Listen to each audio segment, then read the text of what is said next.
بسم اللہ الرحمن الرحیم۔ اللہ کی ذات پاک کا بہت بہت شکر ہے جس کی عزت اور عظمت کے صدقے میں اچھے اور نیک کام پورے ہوتے ہیں۔ السلام علیکم۔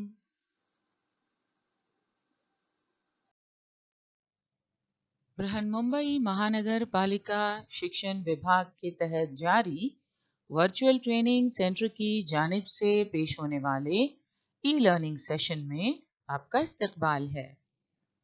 کیسے ہیں آپ سب؟ آپ کا بہت دل چاہ رہا ہوگا اسکول جائیں، اپنے اساتذہ اور ساتھیوں سے ملیں، ہے نا؟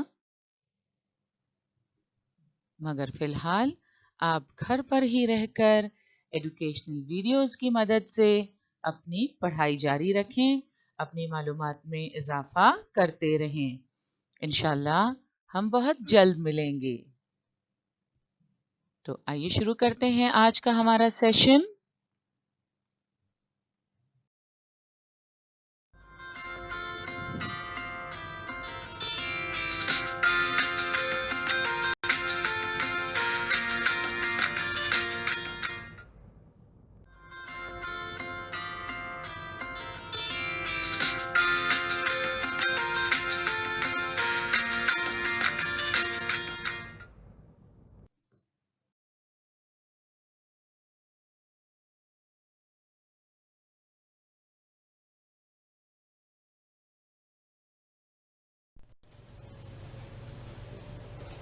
آج ہم ہفتم جماعت میں علم شہریت کا مطالعہ کریں گے اور اپنے دستور کا تعارف حاصل کریں گے اپنی درسی کتاب کی مدد سے۔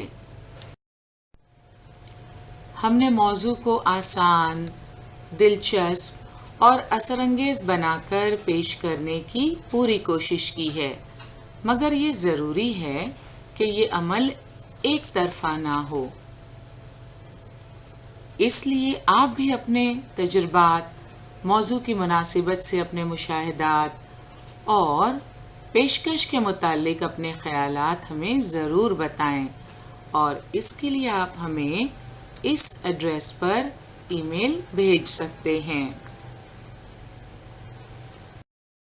سب سے پہلے سبق کے ان نکات کا جائزہ لیتے ہیں جنہیں آج ہم سمجھنے کی کوشش کریں گے۔ سب سے پہلے ہم دستور کا مفہوم سمجھیں گے، پھر دستور کے قوانین کے موضوعات، دستور سازی کا پس منظر، دستور ساز مجلس، اور آخر میں ہم ڈاکٹر بابا صاحب امبیڈکر کی خدمات کا جائزہ لیں گے۔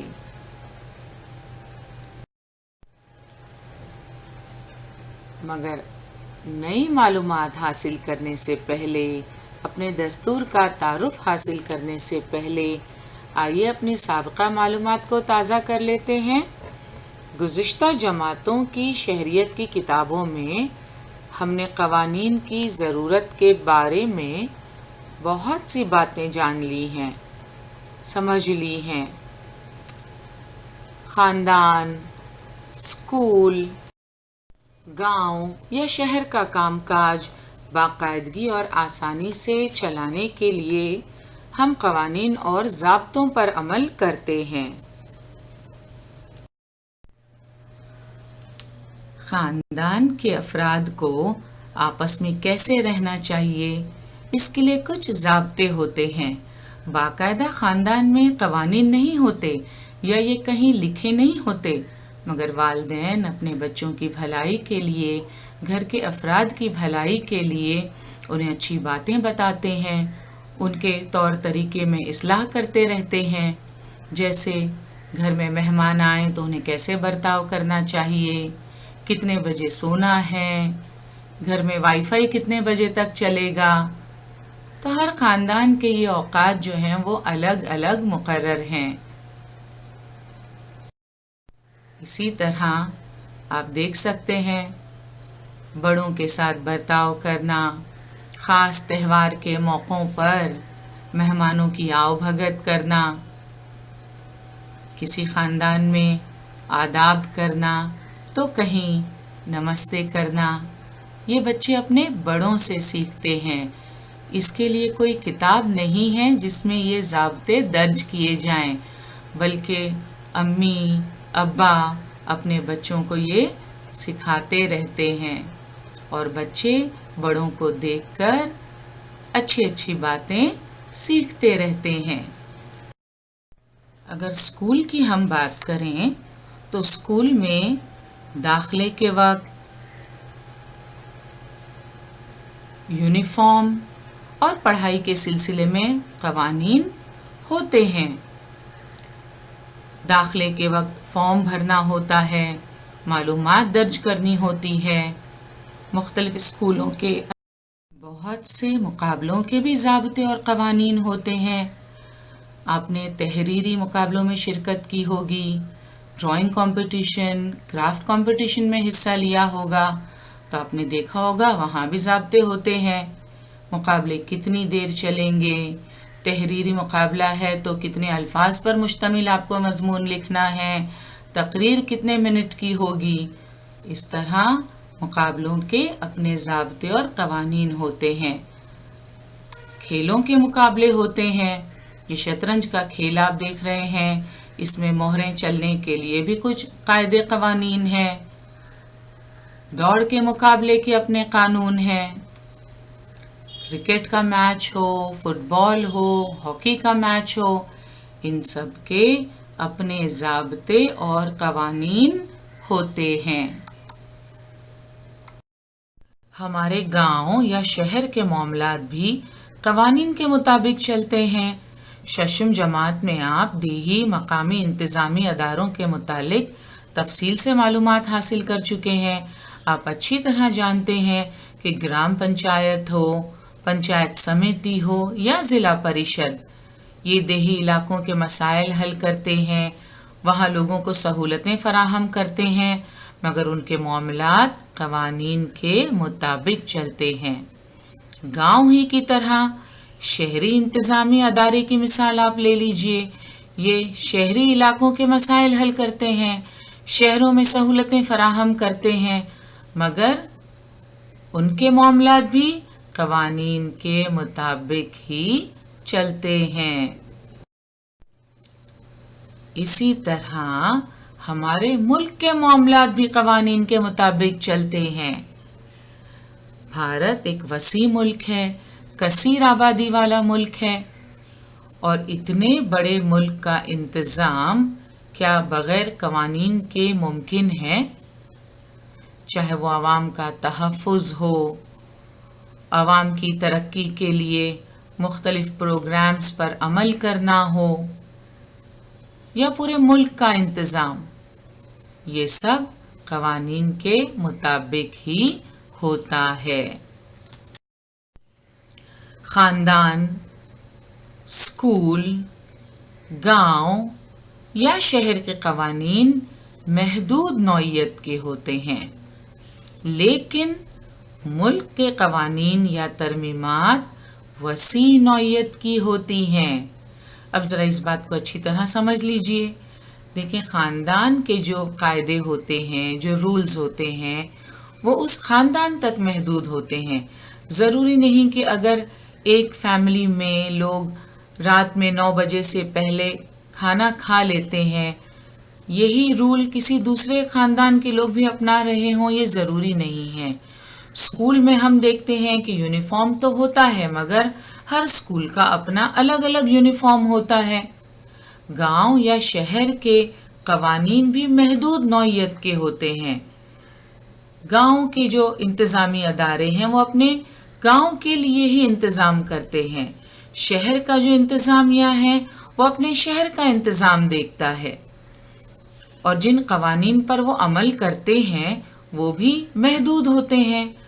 مگر کسی بھی ملک کے جو قوانین ہیں یا جو ترمیمات ہیں، وقت کے ساتھ ساتھ قانون میں جو تبدیلیاں ہوتی ہیں، جو ترمیمات ہوتی ہیں، وہ محدود نہیں ہوتی خاندان، اسکول، گاؤں یا شہر کی طرح. کیونکہ ایک ملک میں بہت سارے گاؤں ہوتے ہیں، بہت سارے شہر ہوتے ہیں، ان شہروں میں کئی خاندان بستے ہیں، بہت سارے اسکول ہوتے ہیں، تو ملک کے قوانین یا ترمیمات جو ہوتی ہیں وہ وسیع نوعیت کی ہوتی ہیں، وہ محدود نہیں ہوتی۔ کیا آپ کے ذہن میں بھی سوالات ابھرتے ہیں؟ ملک کے معاملات جن قوانین یا ضوابط کے مطابق چلتے ہیں وہ قوانین کہاں درج ہیں؟ یہ قوانین کون تیار کرتا ہے؟ کیا ان قوانین پر عمل کرنا ضروری ہوتا ہے؟ تو آئیے کچھ اہم باتوں کو جانتے ہیں، سمجھتے ہیں اور دیکھتے ہیں کہ کیا آپ کو ان سوالوں کے جواب ملتے ہیں۔ تو سب سے پہلے ہم جانیں گے دستور کا مفہوم۔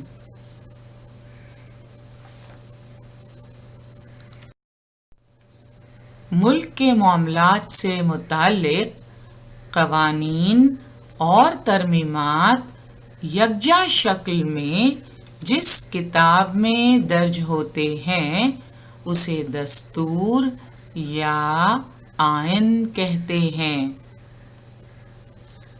مطلب یہ کہ ملک کے معاملات جن قوانین کے مطابق چلتے ہیں وہ کسی نہ کسی کتابی شکل میں یکجا ہوتے ہیں، اور جس کتاب میں وہ درج ہوتے ہیں اسے دستور یا آئین کہتے ہیں، اور انگریزی میں اس کے لیے لفظ ہے کانسٹیٹیوشن۔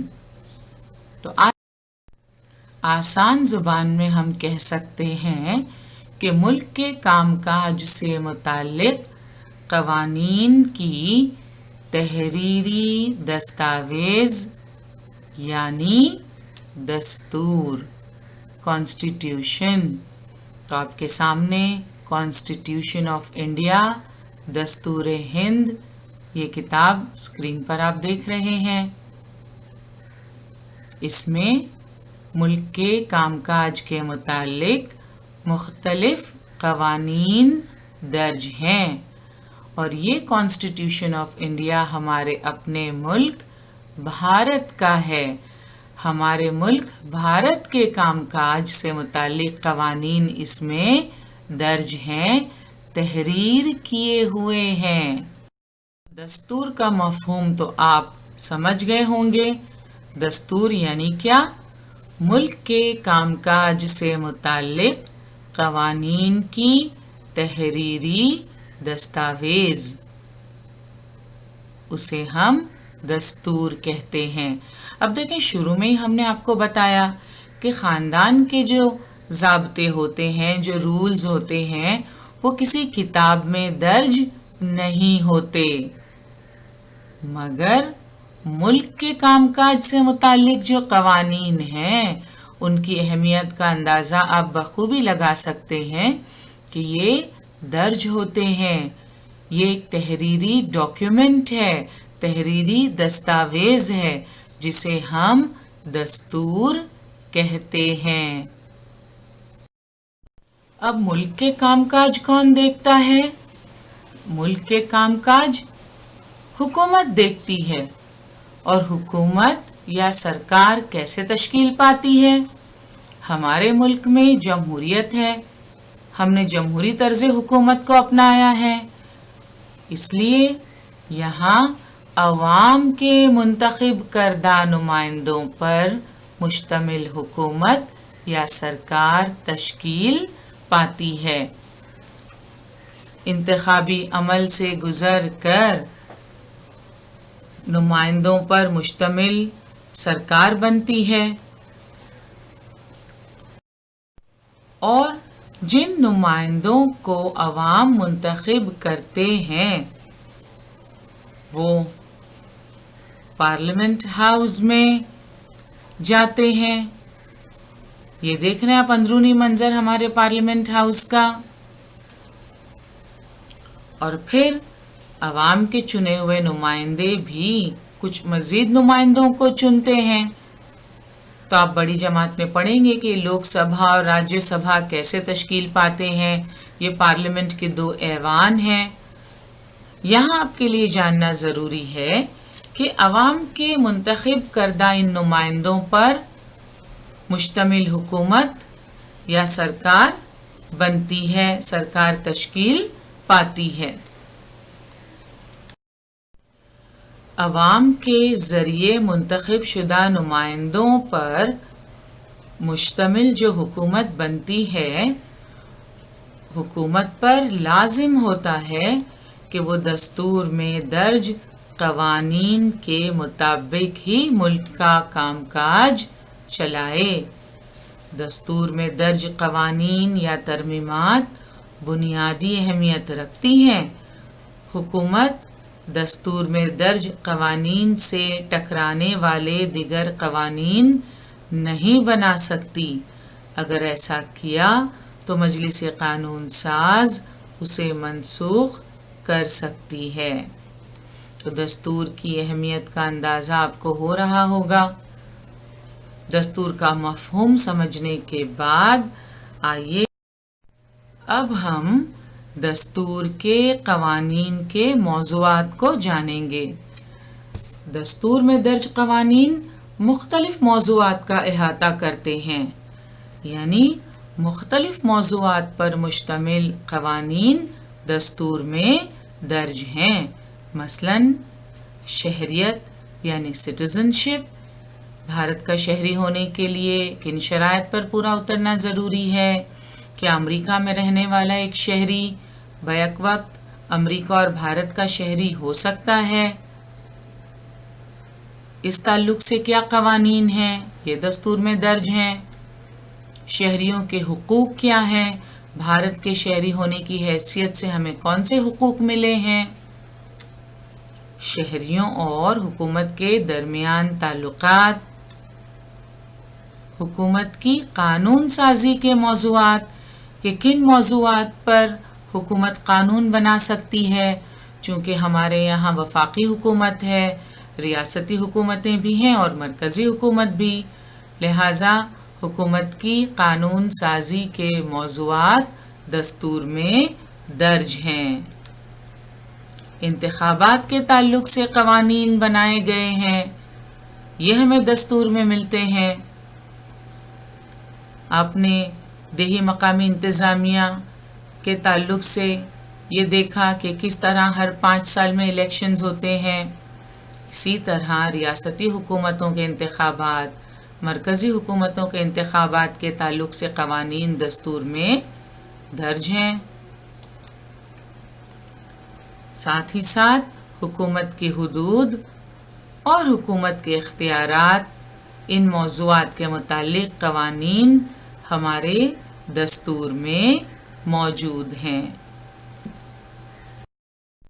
تو جس طرح ہمارے ملک بھارت کا اپنا دستور ہے، ہمارے اپنے قوانین ہیں، اسی طرح دنیا کے دیگر ممالک کے بھی اپنے دستور ہیں، ان کے اپنے قوانین ہیں۔ دستور ہند کے مطابق حکومت کا کام کاج چلانے کے اصول بہت سے ممالک نے اپنائے ہیں۔ دستور تو ہر ملک میں ہیں، اس کے باوجود مختلف ملکوں کے دستور کی نوعیت الگ الگ ہوتی ہے۔ ہر ملک کی اپنی تاریخ، ثقافت، سماجی ڈھانچہ اور روایات الگ ہوتی ہیں۔ اسی لحاظ سے ان ملکوں کی ضروریات اور مقاصد متعین ہوتے ہیں۔ ہر ملک انہی خصوصیات کو سامنے رکھتے ہوئے اپنا دستور بناتا ہے، اس لیے مختلف ملکوں کے دستور کی نوعیت الگ الگ ہوتی ہے۔ تو آئیے سب سے پہلے ہمارے پڑوسی ملک پاکستان کے دستور کو دیکھ لیتے ہیں۔ پاکستان اور یہ ان کا کانسٹیٹیوشن، بنگلہ دیش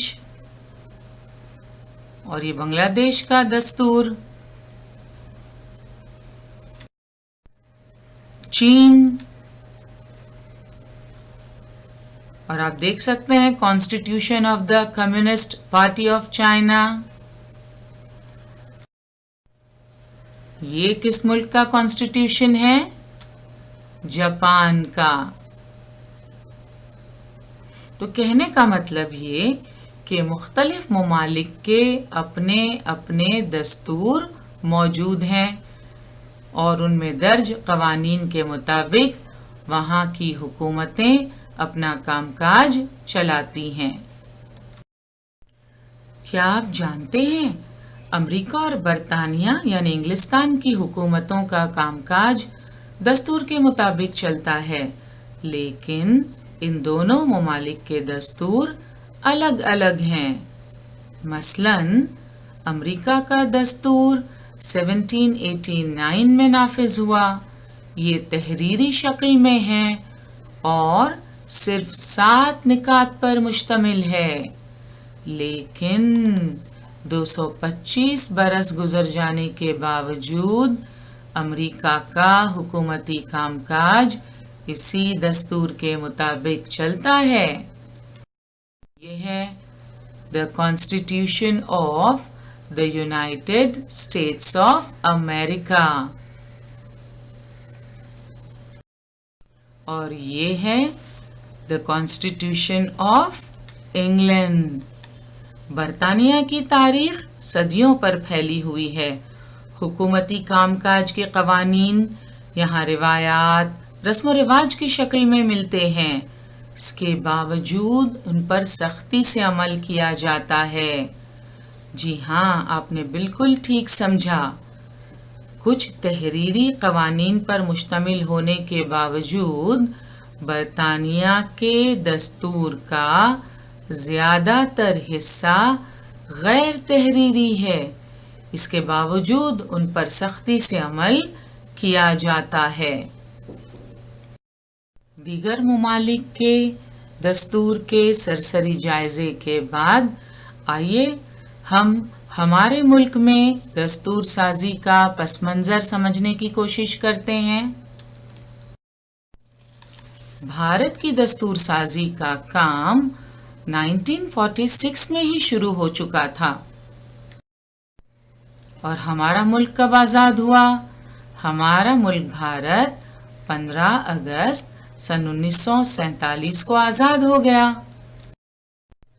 اس سے پہلے ہمارے ملک پر انگریز حکومت کرتے تھے، اور انگریز حکومت کرتے تھے تو یہاں ان کے اپنے قوانین چلتے تھے.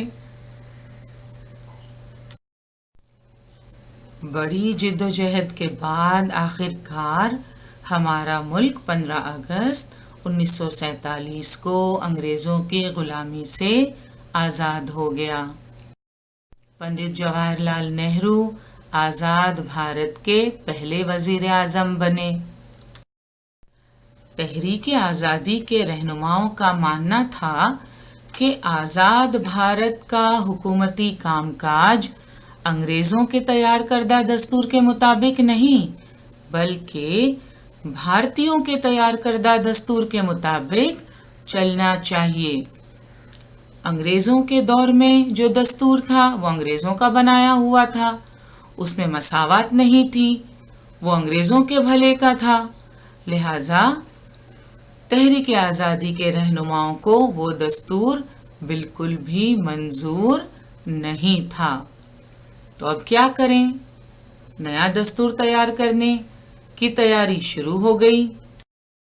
آزاد بھارت کا دستور تیار کرنے کے لیے ایک کمیٹی تشکیل دی گئی جسے دستور ساز مجلس کہا جاتا ہے.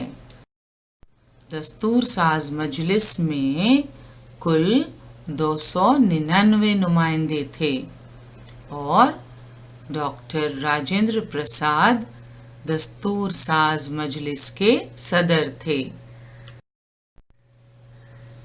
ڈاکٹر راجندر پرساد کے علاوہ دستور ساز مجلس میں ڈاکٹر بابا صاحب امبیڈکر، جواہر لال نہرو، سروجنی نائیڈو،